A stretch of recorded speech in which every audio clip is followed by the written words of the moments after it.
अस्सलामु अलैकुम बिस्मिल्लाहिर्रहमानिर्रहीम नहमदु नसल्ली अला रसूलिल करीम। सूरह हज के 12 मरकज़ी मौज़ूआत में से हमारा छठा मरकज़ी मौज़ू हज है।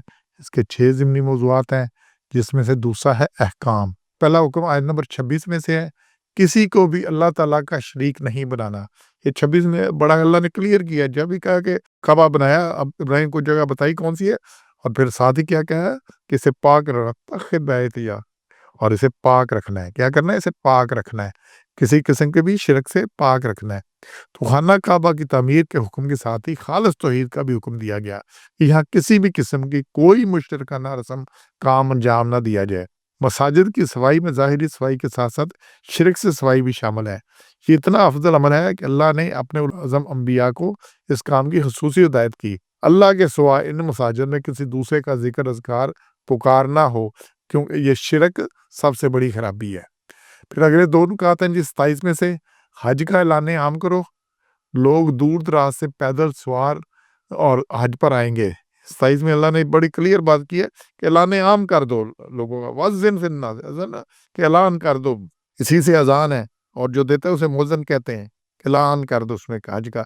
फिर लोग आए, पैदल भी आए और दुबली किसी से दूर दराज से लोग इसके ऊपर आए। अब ये जब काबा की तामीर मुकम्मल होगी तो इब्राहीम अलैहिस्सलाम को हज के लिए ऐलान आम का हुक्म दिया गया। इब्राहीम अलैहिस्सलाम कहने लगे, मेरी आवाज़ कौन सुनेगा? ये बियाबान है, कोई इधर है नहीं, ये है चंद बंदे, तो कौन सुनेगा? अल्लाह ने फरमाया, तुम ऐलान करो, आवाज़ पहुँचा देना मेरा काम है। तो इब्राहीम अलैहिस्सलाम ने एक पहाड़ पर खड़े होकर हज का ऐलान किया, तो अल्लाह ने ये आवाज़ हर शख्स और रूह तक पहुँचा दिया। आप भी देख लें, लोग नमाज नहीं पढ़ते, बाकी कुछ नहीं करते, किसी किस्म का बाकी भी लेन देन में मामलात हैं, लेकिन हज के लिए मरे जा रहे हैं, जीप कमेटियाँ डाल रहे हैं, वो कर रहे हैं, हर एक को तड़ा पे चलाइए मक्का, और फिर उसके उम्रे की फ़्लाइटें भरी पड़ी हैं और सारा कुछ, और फिर आके कहते भी हैं जी अल्लाह के मेहमान हैं, अल्लाह ने बुला लिया है, अल्लाह ने बुला लिया।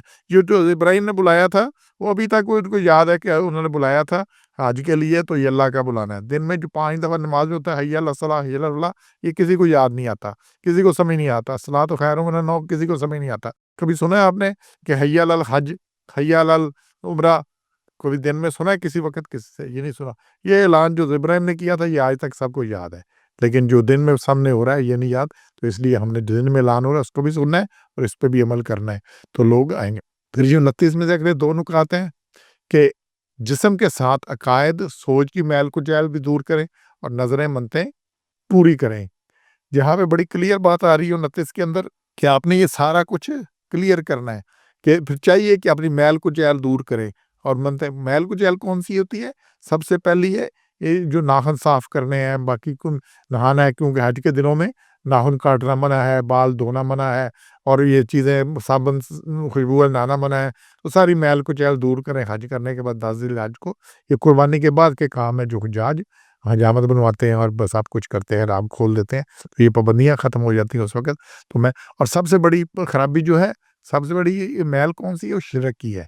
तो ये शिरक की मैल दूर करनी है, ये खराबी दूर करनी है, अदरवाइज़ नहीं तो मसले जो है ना, वो खराबी की तरफ जाते हैं। और फिर जो बनते हैं, नज़रें पूरी की हैं, तो वो वहाँ पूरी करें जो कुछ करना है। और फिर छठा है 30 में से, शिरक गंदगी और झूठ है, इससे बचो। अब ये बड़ी क्लियर बात आ रही है 30 के अंदर कि शिरक क्या है?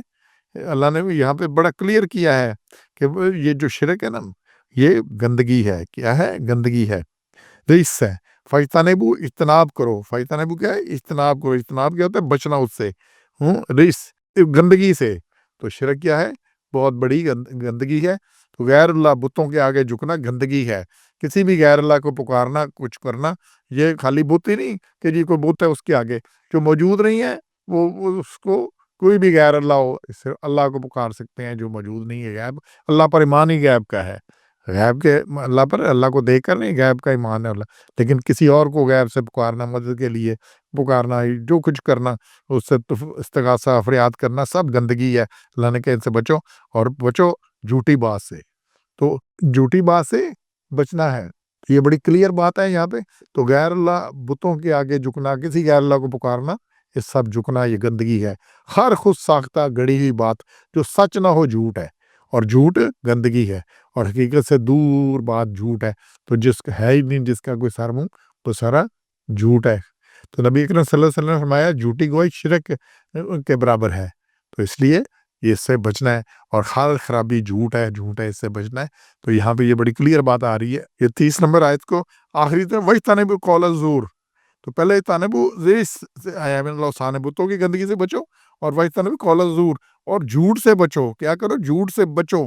جو ہم خراب، اچھا اگر کسی نے رشوت لی اور مان لیجیے میں نے رشوت لی ہے تو پھر لے گا چوری کرنے۔ ایک بندہ آیا حضور اکرم صلی اللہ علیہ وسلم کے پاس کہ میرے میں یہ بھی خرابی، یہ بھی خرابی، یہ بھی خرابی، یہ بھی خرابی، تو لیکن میں چھوڑ نہیں سکتا، آپ کے حکم پہ ایک چھوڑ دوں گا۔ آپ نے کہا جھوٹ بولنا ہے چھوڑ دو، بات سچ کرو۔ پھر کچھ عرصے بعد اس نے کہا ساری چیزیں چھوٹ گئی، کیوں؟ اب چوری کر کے میں کیا بتاؤں میں نے چوری کی ہے، اور خرابیاں کر کے بتاؤں میں نے یہ کی ہے، تو اس لیے بنیادی جھوٹ پر ہے، اور ہر خرابی جھوٹ ہے۔ تو اللہ نے وَاجْتَنِبُوا قَوْلَ الزُّورِ، اب یہ اللہ کا حکم ہے کہ جھوٹ سے بچنا ہے، جھوٹ بات نہیں کرنی، بات سیدھی کرنی ہے۔ تو جو بندہ جھوٹ بولتا ہے بات میں، لینے میں، کھانے، خرابی میں، سب کچھ، اور ہر خرابی جھوٹ ہے، ہر خرابی جھوٹ ہے، تو پھر یہ آیت کے خلاف ہے، پھر کیا انجام ہونا ہے، ہم نے غور کرنا ہے اس پہ۔ سبحان ربک رب العزت عما یصفون وسلام علی المرسلین والحمد للہ رب العالمین۔